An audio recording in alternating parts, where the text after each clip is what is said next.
టిల్లు రీతు దయ్యం story episode 3. ఇంతకు ముందు ఎపిసోడ్ లో రీతు దయ్యం టిల్లుని ఊరి జనంతో కొట్టించింది కదా, చూడకుంటే వెంటనే వెళ్లి చూడండి. ఈ టిల్లు గాని గొడవలు పడి అసలు సంగతే మర్చిపోయినా. ఆయన వానితో నాకెందుకులే, నా పనేదో నేను చూసుకుంటా. మంచి రుచికరమైన హోటల్ పెట్టాలనుకున్నా కదా, వెంటనే పెట్టేస్తా. కానీ నా దగ్గర పైసలు లేవుగా. టిల్లు గాని సాయం చేయమందామా?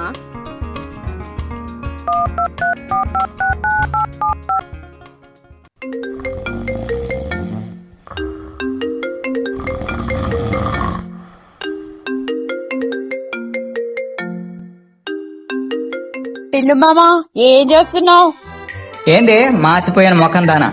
మామ అని పిలిచి మళ్ళీ ఏం ప్లాన్ చేసినావే నా మీద? అట్లా కాదు మామా, నీకు ఒక విషయం చెప్పాలి. తొందరగా చెప్పిసావు, నాకు అసలే టైం లేదు. అబ్బా, వీని మొహానికి ముఖేష్ అంబానీ అనుకుంటున్నాడా లేకుంటే ధీరుభాయ్ అంబానీ అనుకుంటున్నాడా? ఏంది నోట్లో ఏదో గులుకుంటున్నా?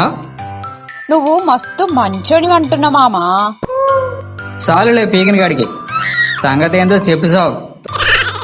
మామా, నేను హోటల్ పెడదాం అనుకుంటున్నా. ఎందుకే? ఊర్లో జనాన్ని సంపనీక? వీని దినాలుగాను మొన్న నేనండిన బిర్యానీ దున్నపోతు తిన్నట్టు తిన్నాడు, మళ్ళీ నా వంటనే అంటున్నాడు. ఏంది ఉలుకోలేదు పలుకోలేదు? ఉన్నావా పైకి పీకినావా? అట్లా కాదు మామా, నువ్వు కొంచెం పెట్టుబడి పెట్టినావనుకో మొత్తం నేనే పనిచేస్తా. వచ్చిన డబ్బులు షేర్ సగం పంచుకుందాం. నన్ను ఊర్లో జనంతో మళ్ళీ కొట్టేవి కదా? ఏ కొట్టియన్ మామా. సరే మరి పైసలు పట్టుకుని వస్తున్నా. రా మామా రా, కూసో. ముడతల పడ్డ మోకం దానా, మస్తు రెస్పెక్ట్ ఇస్తున్నావు ఏంది? వీడి మొండి మొలతాడు దెంప ముడతలు గొడ్డ ముఖం దానా అంటున్నాడు. వీడు పెద్ద ఆల్ ఇండియా అందగాడు అనుకుంటున్నాడా? తార్ రోడ్డు మీద బొక్కలు పడ్డట్టు వీడి ముక్కు. రీతు బేబీ, సార్కి ఒక మంచి చాయ్. సారేవడ్రా? అరే కండ్లు దొబ్బునాయనే నేనే. తూ నా బతుకు, ఆఖరికి వీణ్ణి కూడా సార్ అని పిలవాల్సి వస్తుంది. డబ్బులిచ్చే ప్రతి అడ్డమైన గాడిదలను సార్ అని పిలిచే బదులు చచ్చిపోయింది నయం. ఏం చేద్దాం, డబ్బులు ఇస్తున్నాడు కదా అనక చస్తానా? ఏందే రీతు మస్తు రంగుదేలినావు. పాన్స్ వాటర్ కింద పెట్టుకున్నావా? లేదు, బర్రెపేడ పెట్టుకుంటున్నా. నువ్వు పెట్టుకుంటావా? అద్దులే నాకు. నీలాంటి ముఖాలకి పేడనే కరెక్ట్. పెట్టుకో రోజు. సిరి చందనపు చెక్క లాంటి భామ, ఏ జన్మలో చేసుకున్న పాపమో గాని వీణ్ణి గాడిద గొంతు వినాల్సి వస్తుంది. అరే నీకు దండం పెడతారా, ఇక్కడ హోటల్ కదరా, పాడకు.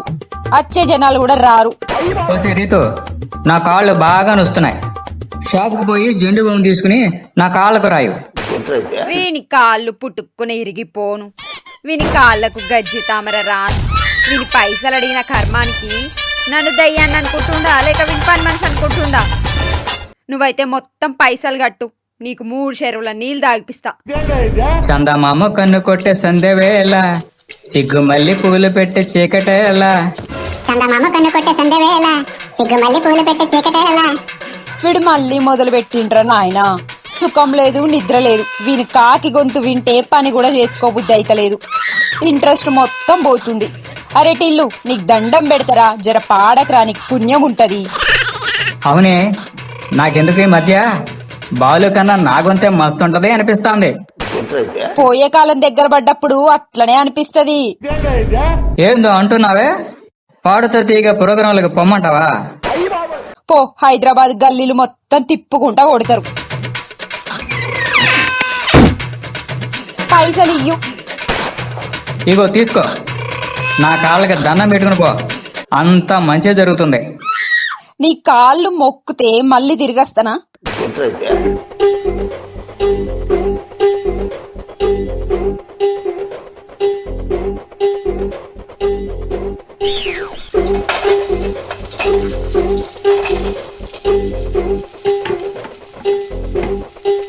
మీరందరూ తిన్న వాటికి ఈ స్కానర్ కి కొట్టండి. స్కానర్ కిందకే? అట్లా చేస్తే మనకు మస్తు పైసలు వస్తాయి. ఓ గట్లనా, సరే కానీ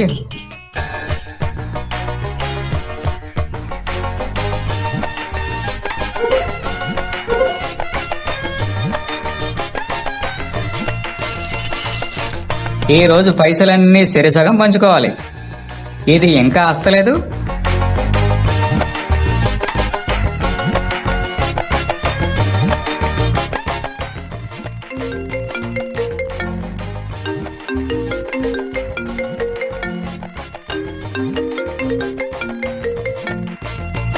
హలో, ఏమైంది? ఇంకా అస్తలేవు? ఎవడ్రా నువ్వు? అరే పిచ్చోడా, హోటల్లో పెట్టిన స్కానరు నా అకౌంట్దిరా, పైసలన్నీ నాకే. అరే, మళ్ళీ నన్ను మోసం చేసినావు కదనే. ఇన్ని రోజులు సంపాదించిందంతా ఇక్కడ పెట్టాను. నీ అంతు చూస్తా, ఆగు బేటా. రీతు మీద టిల్లు రివెంజ్ తీసుకుంటాడో లేదో వచ్చే ఎపిసోడ్ లో అయినా చూద్దాం.